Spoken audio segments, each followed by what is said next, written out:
رباه عفوك إني من نور مجتدايا. ஒரு நோன்பின் கூலி நமக்கு தெரியுமா? யாருக்காவது தெரியுமா? ஒரு நோன்பு வச்சா என்ன கூலி?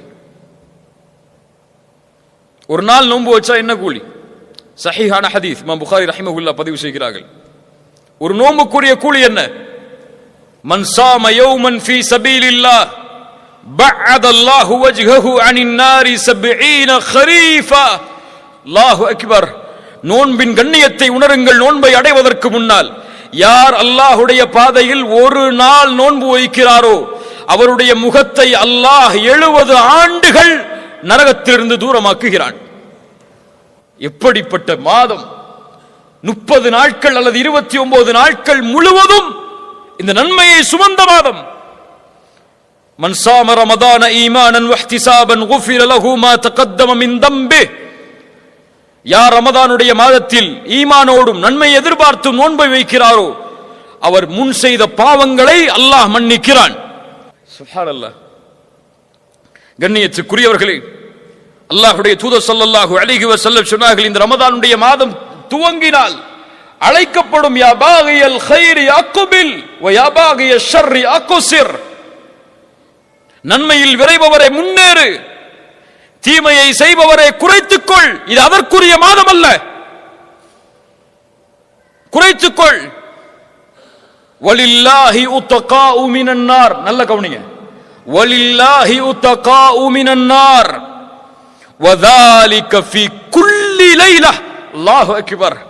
என்ன நற்செய்தி!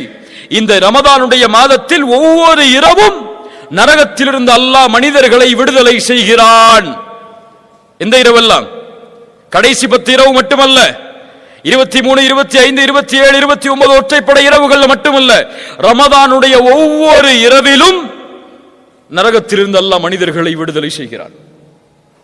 கண்ணியத்துக்குரியவர்களே, இப்படி கண்ணியத்தோடு எதிர்பார்க்கப்பட வேண்டிய மாதம், எம் வாழ்வை அல்லாஹ் அதுவரை நீட்டிக் கொடுக்க வேண்டும் என்பதை எண்ணத்தோடு வாழ வேண்டிய நாம், அது வா வரும் அது வா போகுங்கிற எண்ணத்தில் உட்கார்ந்துருக்கோம். ரமதான் வருதுன்னு சொல்லி யாருக்காவது மகிழ்ச்சி இருக்கா? கொஞ்சம் உள்ளத்தை தொட்டு சொல்லுங்க. ரமதான் வருதுன்னு ரொம்ப சந்தோஷமா இருக்கு எனக்கு. எதுல சந்தோஷப்படுவோம்? நல்ல ஓய்வு கிடைக்கும், ஆபீஸ் டைம் குறைஞ்சிரும், அதிகமான லீவு கிடைக்கும். இப்படிதானே? நன்மையை அடைய போகிறோம், நன்மையில் முன்னேறப் போகிறோம், நரக விடுதலையை அடைய போகிறோம், அல்லாஹ்வுடைய அருள் கிடைக்கக்கூடிய மாதம் எமக்கு முன்னால் வருகிறது என்ற ஒரு எண்ணம் யாருக்காவது இருக்கா? இவர்கள் யார் தெரியுமா? ரமதானுடைய பிறையை பார்த்தால் அழுவார்கள். என்ன அழுகை அது? மகிழ்ச்சியின் அழுகை.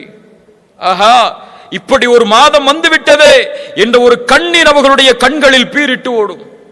நம்ம அப்பதான் ஷாப்பிங் கணக்கு போடுவோம். ரமதான் சென்றால் கவலையில் வாடுவார்கள். அடுத்த ரமதானை அடைவதற்கு அல்லாஹ் எனக்கு வாய்ப்பை அளிப்பானா என்று. கண்ணியத்துக்குரியவர்களே, ரமதானை அடைவது பாக்கியம், ரமதானை அடைவது கண்ணியம், ரமதானை அடைவது அல்லாஹ்வின் அருள். யார் அதை பாதுகாத்தார்களோ அவர்கள் பாதுகாக்கப்படுவார்கள். யார் வீணடித்தார்களோ அல்லாஹ் அவர்களை பாதுகாக்கட்டும், அவர்கள் வீணடிக்கப்படுவார்கள். யார் அல்லாஹ்வின் அத்தாட்சிகளை கண்ணியப்படுத்தவில்லையோ அவர்கள் தக்குவாவுடைய உள்ளத்தை சுமந்தவர்களாக மாற முடியாது. ரமதான் இபாதத்திற்காகவே ஒதுக்கப்பட வேண்டிய மாதம். இன்னைக்கு தூக்கத்துக்காக தான் ரமதான் நமக்கு இல்ல. மாஷா அல்லாஹ், அல்லாஹ் பாதுகாத்தவர்களை தவிர. கண்ணியத்துக்குரியவர்களே, இந்த ரமதானுடைய மாதம் நன்மைகளின் மாதம். எந்த எந்த நன்மைகளை எல்லாம் செய்ய வேண்டும் என்று நினைக்கிறோமோ அதை ரமதானுடைய மாதத்தில் செய்தால் அல்லாஹ் அதில் அபிவிருத்திகளை ஏற்படுத்துவான். ஒரு ஏழைக்கு நீங்கள் செலவழிக்கிறீர்களா அந்த மாதத்தில், அல்லாஹ் அதனுடைய கூலியை பன்மடங்காக்கி கொடுப்பான். ஏன்? ரமதானுடைய கூலியை அல்லாஹ் தன்னிடத்திலே வைத்திருக்கிறான் தெரியுமா? எல்லா அமலுக்குரிய கூலியும் முடிவு செய்யப்பட்டது, ஆனால் ரமதானுடைய கூலி முடிவு செய்யப்படாதது. ஏன்? ஹுவலி அனாஜிபி, அது என்னுடையது, நான் அதற்கு கூலி கொடுப்பேன். சில அறிஞர்கள் இந்த ஹதீஸுக்கு விளக்கம் சொல்லும் பொழுது ஒரு முக்கியமான விளக்கத்தை பதிவு செய்கிறார்கள். நாளை மறுமை என்ற ஒரு நாள் வரும். அந்த நாளில் அல்லாஹ்வுடைய ரஹ்மத் வெளிப்பட்டால் மட்டுமே பாவம் செய்த எல்லோரும் மன்னிக்கப்பட்டு சொர்க்கம் நுழைய முடியும். ஒன்னு நினைச்சுக்கோங்க, மனசுல ஆழமா பதிய வச்சுக்கோங்க. எம்முடைய கடைசி பாவம் மன்னிக்கப்படாத வரை சொர்க்கம் நுழைய முடியாது. சொர்க்கம் யாருக்குரிய பூமி?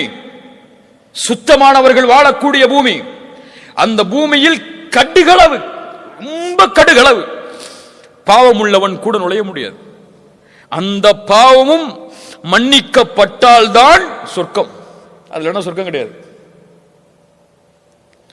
அப்படி அல்லாஹ் பாவங்களை மன்னித்து வரும் பொழுது ஒரு அடியான் நன்மைகளை செய்தவன், அவன் செய்த பாவங்களால், படைப்புகளுக்கு செய்த பாவங்களால் நன்மைகள் எல்லாம் பிரித்து கொடுக்கப்பட்டு சொர்க்கத்துக்கு போறதுக்கு நன்மை இல்லைன்னு இருக்கும்போது